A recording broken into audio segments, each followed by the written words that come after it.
Often in the early stages, a parent does not have a diagnosis and only suspects a diagnosis.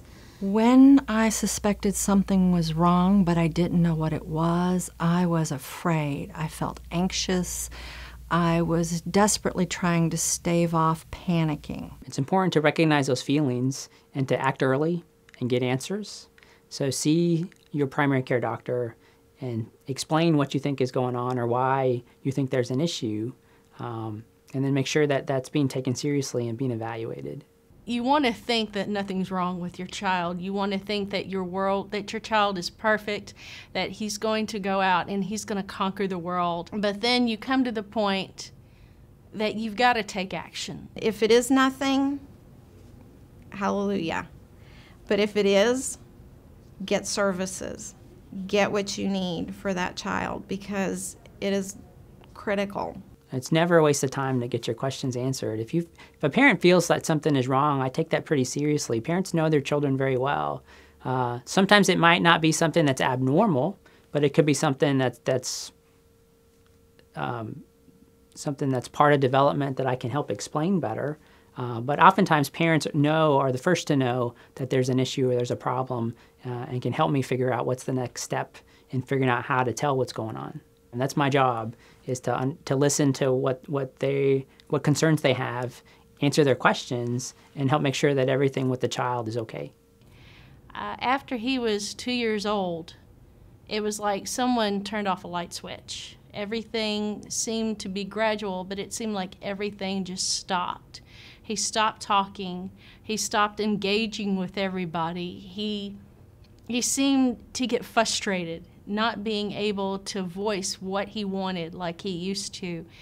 And it was a little alarming to both me and my husband, as well as distressing to him and his older brother. So the first thing we did is we had him tested to see maybe if he had some hearing loss. We would call out to him and speak his name, and he would just ignore us. It seemed like he was in a world of his own. So we took him to the hearing center at Texas State University here in San Marcos, and they said actually he heard a few decibels below normal hearing level.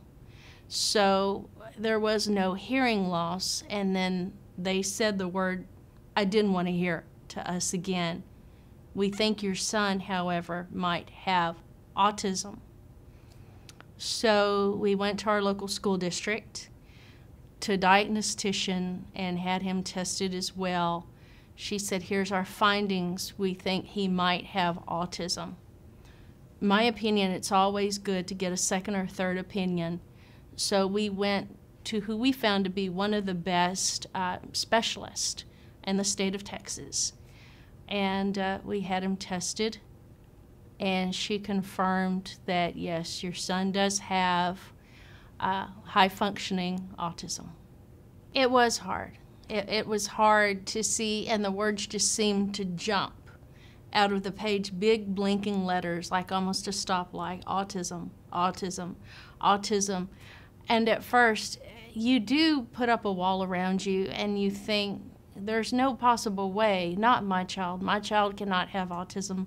As I said before, the results have to be wrong. But then you have to take a step back. And you have to think that every day is a battle. Sometimes more so than others. Sometimes you feel like it's you and your child against the world. And you as a parent, you are a warrior. You're a warrior for your child.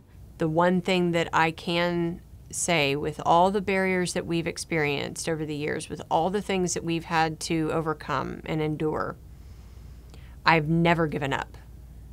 Having a child with special health care needs is not easy. There'll be good days and there'll be bad days. Sometimes it can be overwhelming, but it's important for families to understand that one day, it may take a while, but one day they'll realize that their child is a gift. But sometimes that's easy to miss because of all the other things in dealing with a chronic illness, and just taking care of the day-to-day life can be difficult. So this website has a lot of information, but we hope that it'll be a good resource for you and your family.